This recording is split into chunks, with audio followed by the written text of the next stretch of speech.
Hello बच्चों, my self Manoj Sharma, faculty of JMDI Dehradun. और आज मैं आप लोगों को IMU CET फिजिक्स पेपर के लिए कुछ सर्टेन टिप्स लेके आया हूँ कि आप लोगों ने इस एग्ज़ाम में कौन कौन से आपके चैप्टर हैं, मेन चैप्टर जो हैं, जो आप लोगों को एग्ज़ाम के लिए बहुत अच्छा परफॉर्म करा सकते हैं, आपको टॉप रैंक कर ला सकते हैं। तो कुछ चैप्टर हैं जो हम लोग फोकसिंग करते हैं। देखिए, अगर हम लोग इस एग्ज़ाम की बात करें तो इसमें 11th और 12th पूरा का पूरा आपका प्रिपरेशन आता है। अब पूरी 11th और 12th को प्रिपेयर करना, अब जिन्होंने बच्चों ने कर लिया है वो तो बहुत ही बेस्ट है, लेकिन अगर आप टॉप रैंकर जाना चाहते हो तो कुछ चैप्टर्स को हम लोगों को बहुत अच्छे से फोकसिंग करना है, जिन चैप्टर से हमारे एग्जाम में बहुत ज़्यादा स्कोरिंग आता है। अब वो चैप्टर क्या हैं, या इन पूरे 11th और 12th को हम कैसे प्रिपेयर कर सकते हैं, क्या क्या स्ट्रैटेजी होनी चाहिए जिससे हम बहुत अच्छा स्कोर करें, टॉप रैंकर बने। तो उसके लिए मैं आप लोगों को कुछ टिप्स देने वाला हूँ कि कैसे आप तैयारी करें जिससे आप लोगों का बहुत अच्छा स्कोर हो जाए। तो उसके लिए आप अगर नोटिस करें तो यहाँ पे हम लोगों ने कुछ चैप्टर लिखे हुए हैं। मैंने पूरे 11th और 12th को कुछ डिवीज़न में बांटा हुआ है और मैं आप लोगों को यहाँ समझाने वाला हूँ कि आप तैयारी कैसे करें। एक एक दिन में आप किन किन चैप्टर को बहुत अच्छे से तैयारी कर सकते हो और किस टॉपिक के साथ आपको किस टॉपिक को तैयार करना है। जैसे अगर सबसे पहले मैं बात करूँ यूनिट एंड डायमेंशन की, तो यूनिट एंड डायमेंशन चैप्टर से आप लोगों के काफ़ी क्वेश्चंस बनते हैं इस एग्ज़ाम में। तो आप लोगों को इस चैप्टर को बहुत अच्छे से तैयारी करनी है। अब ये बहुत छोटा चैप्टर है, बहुत बड़ा चैप्टर नहीं है, तो इस चैप्टर के साथ आप क्लास 12th का एक चैप्टर आप इलेक्ट्रोस्टैटिक भी ले सकते हैं। इलेक्ट्रोस्टैटिक्स से भी बहुत ज़्यादा क्वेश्चन तो नहीं बनते इस एग्ज़ाम में, लेकिन ये है कि हाँ, उसमें से 2-3 क्वेश्चन बन जाते हैं। और जैसा आपको पता है कि इस एग्ज़ाम में आपका फिजिक्स का बहुत इंपॉर्टेंट रोल है, 50 क्वेश्चन आपके फिजिक्स से बनते हैं। तो उसको हम तैयार कैसे करें, क्योंकि अगर आपको इस एग्ज़ाम में बहुत अच्छा स्कोर करना है तो इसमें फिजिक्स और मैथ्स का बहुत इंपॉर्टेंट रोल है। तो उसके लिए हम लोग को क्या क्या स्ट्रैटेजी प्लानिंग होनी चाहिए। तो फर्स्ट ऑफ ऑल हम लोगों को यूनिट एंड डायमेंशन, जो बहुत आसान चैप्टर है और छोटा चैप्टर भी है, तो इसको हम लोग टाइम देके बहुत अच्छा से स्कोर कर सकते हैं, क्योंकि इसमें से आपके 2 या 3 क्वेश्चंस आप लोगों के बन जाते हैं जो हम बहुत अच्छे से इसको प्रिपेयर कर सकते हैं। इसके साथ ही साथ हम क्लास 12th का इलेक्ट्रोस्टैटिक भी उठा सकते हैं, क्योंकि दोनों ही, इलेक्ट्रोस्टैटिक थोड़ा बड़ा है इसलिए इसके साथ हम लोगों ने यूनिट एंड डायमेंशन को मर्ज किया हुआ है, जिससे एक बड़े चैप्टर के साथ आपका एक छोटा चैप्टर होगा, जिससे आपको तैयारी करने में बहुत आसानी हो जाएगी। इलेक्ट्रोस्टैटिक्स से भी आपके अराउंड 2 क्वेश्चन तक बन ही जाते हैं, ठीक है। तो इससे आप लोगों को तैयारी करने में आसानी होगी। एक क्लास 11th का आ गया, एक क्लास 12th का आ गया। यूनिट एंड डायमेंशन छोटा चैप्टर है, इसलिए इसके साथ एक बड़ा चैप्टर रख दिया, जिससे आप दोनों की प्रिपरेशन बहुत आसानी से कर सको, बहुत अच्छे से कर सको। दूसरी बात करते हैं, जो सेकंड चैप्टर बहुत ज़्यादा इंपॉर्टेंट है आप लोगों के इस एग्जाम के लिए, वो है work power energy. Work power energy को आप बहुत अच्छे से फोकस करना पड़ेगा, बहुत ज़्यादा क्वेश्चन इसमें से आते हैं। आप चाहे पूरा का पूरा 1 डे इस पूरे चैप्टर में आप दे सकते हैं। तो वर्क पावर एनर्जी बहुत इंपॉर्टेंट चैप्टर है, आपको एक पूरा दिन इसको देना पड़ेगा। इसके कॉन्सेप्ट, इसके क्वेश्चंस आप लोगों को लगाना पड़ेगा। देखिए, बहुत ज़्यादा बल्कि क्वेश्चंस पे आपको नहीं जाना है, जो बहुत ज़्यादा ट्रिकी क्वेश्चंस होते हैं, क्योंकि आपके पास टाइम स्लॉट कम है। छोटे छोटे क्वेश्चंस आपने में आने वाले हैं। कॉन्सेप्चुअल पे आपको ज़्यादा जाना है, जो 1 और 2 मार्क्स के आते हैं, और वो कॉन्सेप्चुअल क्वेश्चन आपको हर एक बुक में अवेलेबल मिल जाते हैं। तो उससे आप पढ़िएगा, 1-1, 2-2 मार्क्स के। बहुत ज़्यादा न्यूमेरिकल पे नहीं जाना है, जिससे आप लोगों का टाइम भी वेस्ट हो, और आपके क्वेश्चन जो आने हैं वो सिंपल लेवल के आने हैं, और वो सारा का सारा कॉन्सेप्ट बेस्ड है। तो वर्क पावर एनर्जी पे आपने काफ़ी काम करना है, बहुत अच्छे से इस चैप्टर को पढ़ना है, ठीक। इसके बाद आप लोगों का लॉज ऑफ मोशन, ये भी एक बहुत अच्छा चैप्टर है जो पूछा जाता है, लेकिन बहुत, अगर मैं इंपॉर्टेंट की बात करूं तो इंपॉर्टेंट, इसके कंपैरिजन वर्क पावर एनर्जी ज़्यादा इंपॉर्टेंट चैप्टर है। लॉज ऑफ मोशन के भी 1-8 क्वेश्चन बन जाते हैं, तो हम लीव तो कोई भी चैप्टर नहीं कर सकते, लेकिन हाँ, ये है कि कुछ चैप्टर को हम बहुत अच्छे से टारगेट कर सकते हैं। इसमें आपका यूनिट एंड डायमेंशन आ गया, इसमें आपका करंट इलेक्ट्रिसिटी आ गया, इसमें आपका वर्क पावर एनर्जी आ गया, इसमें आपका हीट एंड थर्मोडायनेमिक्स आ गया, इसमें आपका ग्रेविटेशन आ गया, और इसमें आप लोगों का मॉडर्न फिजिक्स है। ये कुछ ऐसे चैप्टर हैं जिनकी बहुत अच्छे से आपको प्रिपरेशन करनी पड़ेगी, क्योंकि इनमें से क्वेश्चन बनते हैं। अब अगर मैं लॉज ऑफ मोशन की बात करूं तो लॉज ऑफ मोशन भी एक बहुत ज़्यादा बल्कि चैप्टर नहीं है, छोटा चैप्टर है। इसके भी मेन आप लोगों के जो वाइड न्यूमेरिकल हैं उस पर आप लोगों ने बहुत ज़्यादा टारगेटिंग नहीं करना है। आप लोगों ने जैसे लॉज ऑफ मोशन, जो न्यूटन्स के लॉ हैं, उनको आप फोकस करना है। पुलिस से रिलेटेड जो सिंपल क्वेश्चंस हैं हमारे पास, उसको आप लोगों ने फोकस करना है। तो ये हमारे पास इसमें केस आ जाएगा। इसमें एक और टर्म्स मैं ऐड कर रहा हूँ, वो है आपका फ्लूइड मैकेनिक्स। फ्लूइड मैकेनिक्स, तो आप लॉज ऑफ मोशन के साथ एक और इंपॉर्टेंट चैप्टर है आपका क्लास 11th का फ्लूइड मैकेनिक्स, जिससे काफ़ी क्वेश्चन बनते हैं। 2 और 3 मार्क्स के इसमें से क्वेश्चन बन जाएंगे। ठीक है। तो आप लॉज ऑफ मोशन के साथ फ्लूइड मैकेनिक्स, ये 2 चैप्टर को आप काफ़ी अच्छा तैयार कर सकते हैं और करना भी पड़ेगा, क्योंकि इनसे काफ़ी क्वेश्चन आपके टारगेटिंग होते हैं बेटा, ठीक। साथ ही साथ आप लोगों का हीट और थर्मोडायनेमिक्स, अगर मैं इस चैप्टर की बात करूं हीट और थर्मोडायनेमिक्स, तो ये बहुत ही इंपॉर्टेंट चैप्टर है जिससे काफ़ी क्वेश्चन आप लोगों के बनते हैं। तो इस चैप्टर को आपको बहुत अच्छे से एनालिसिस करना पड़ेगा, बहुत अच्छे से पढ़ना पड़ेगा, इसके कॉन्सेप्चुअल क्वेश्चन बहुत अच्छे से लगाने पड़ेंगे। फर्स्ट लॉ ऑफ थर्मोडायनेमिक्स क्या है, सेकंड लॉ ऑफ थर्मोडायनेमिक्स क्या है, उसको बहुत अच्छे से आप लोगों को प्रिपेयर करना पड़ेगा। आप लोग जो भी चैप्टर पढ़ रहे हो, किसी भी बुक से आप पढ़ रहे हो, इंक्लूडिंग आपका 11th और 12th आता है, उसी बुक को आप फॉलो करो, एनसीईआरटी को फॉलो करो, लेकिन एनसीईआरटी के एक एक लाइन के एक एक कॉन्सेप्ट को आपको आना जरूरी है। तो जो जो चैप्टर मैं मेन आपको बता रहा हूं, जिसमें आप लोगों का वर्क पावर एंड एनर्जी आ गया, यूनिट एंड डायमेंशन हो गया, ग्रेविटेशन हो गया, आपका हीट एंड थर्मोडायनेमिक्स हो गया, इधर की अगर मैं बात करूं तो आपका करंट इलेक्ट्रिसिटी का पोर्शन हो गया, ठीक है, फ्लूइड मैकेनिक्स का पोर्शन हो गया, मॉडर्न फिजिक्स का पोर्शन हो गया। तो इन चैप्टर को आपको बहुत अच्छे से तैयारी करनी है अगर आप बहुत अच्छा टॉप रैंकर स्कोर चाह रहे हो। बाकी चैप्टर भी हम लोगों ने पढ़ना है, चैप्टर तो सारे ही पढ़ने हैं, लेकिन इनको ज़्यादा फोकस करना है क्योंकि इनसे बहुत ज़्यादा क्वेश्चन आप लोगों के एग्जाम में बनते हैं, ठीक। अब बात ये करी जाए कि अगर हम ग्रेविटेशन की तैयारी करें या अगर हीट एंड थर्मोडायनेमिक्स, तो जिस दिन आप हीट एंड थर्मोडायनेमिक्स पढ़ रहे हो उस दिन उसी को टारगेट करो, उस चैप्टर को ही टारगेट करो, 1-2 दिन उसको पढ़ो अच्छे से लेके, और उसको अच्छे से पढ़ने के बाद अगर ये अच्छे से तैयार होता है तब आप नेक्स्ट, इसके साथ किसी को मर्ज ना करिएगा, क्योंकि ये बड़ा यूनिट है और इंपॉर्टेंट यूनिट है, तो जो इंपॉर्टेंट यूनिट है उसी को किसी के साथ मर्ज करके मत पढ़ाई करो। दूसरा क्या है कि अगर हम लोग ग्रेविटेशन की बात करें तो ग्रेविटेशन एक छोटी यूनिट है, क्योंकि ग्रेविटेशन के जो न्यूमेरिकल हैं बहुत बल्कि हैं, वो एग्जाम में नहीं पूछे जाते।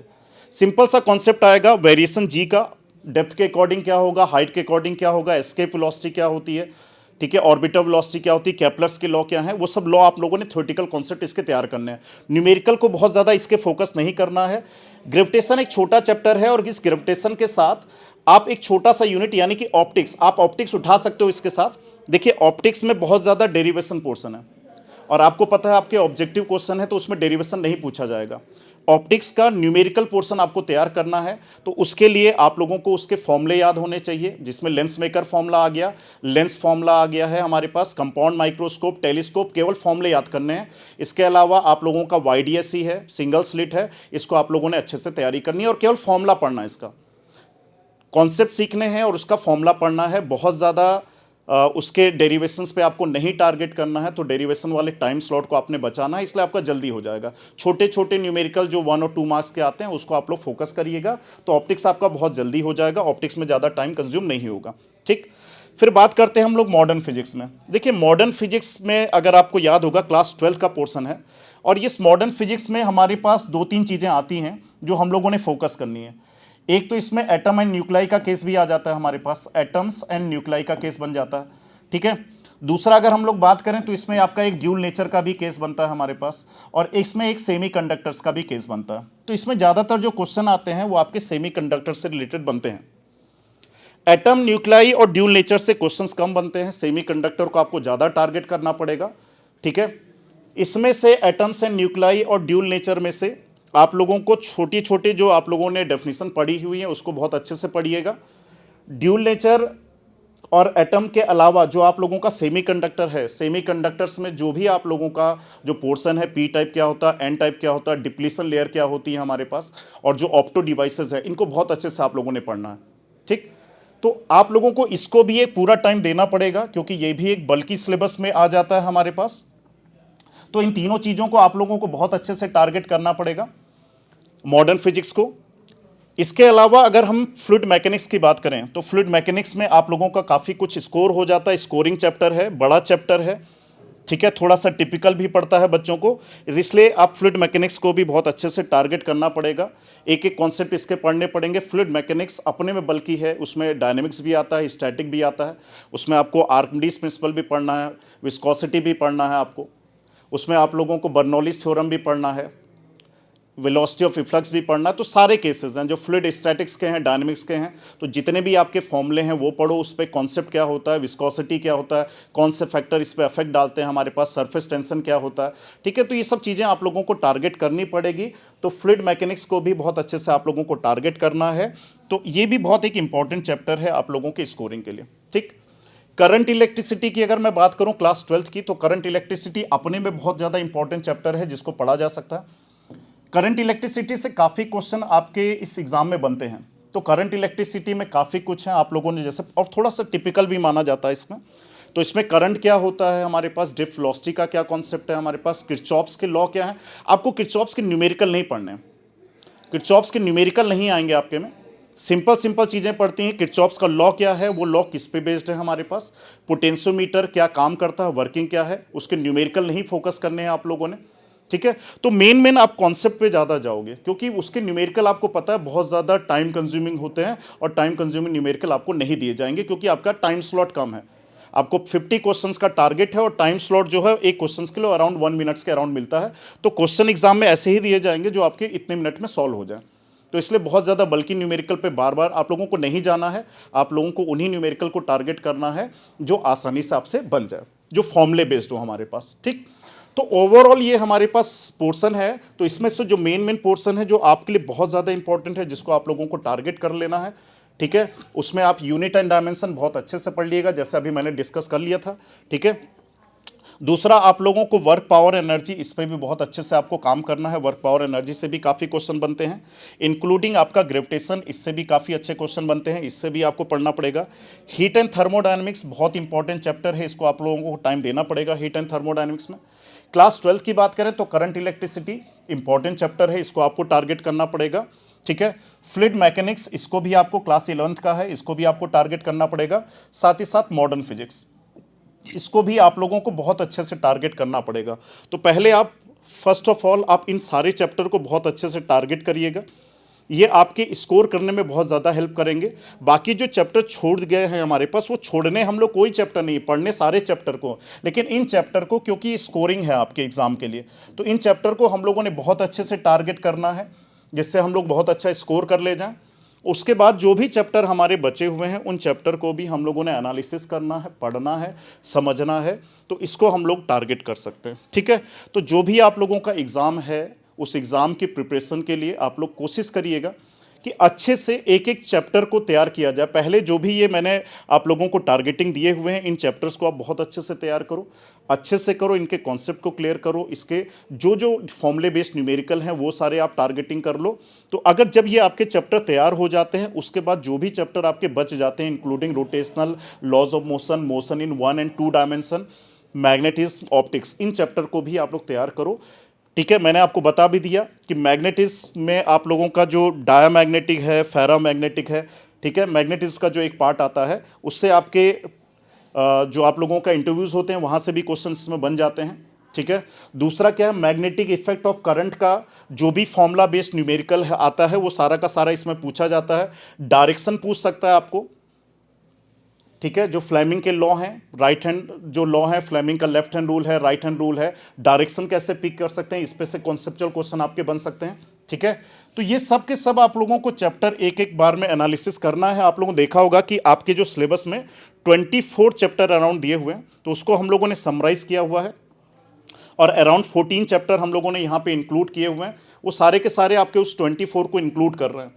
तो इन चैप्टरों को अगर हम बहुत अच्छे से प्रिपेयर कर लें, ठीक है बच्चों, तो ये मेन चैप्टर हैं जो आपके एग्जाम के लिए हम लोगों ने प्रिपेयर करना है, जिसमें से मेन जो आप लोगों का है यूनिट एंड डायमेंशन मैंने बताया था, work power energy, gravitation, heat and thermodynamics, fluid mechanics, modern physics, current electricity, इनको बहुत अच्छे से आप लोगों ने टारगेटिंग करनी है। इससे काफ़ी क्वेश्चन आपके एग्जाम में पूछे जाते हैं। तो पहले आप इन चैप्टरों को टारगेट करो।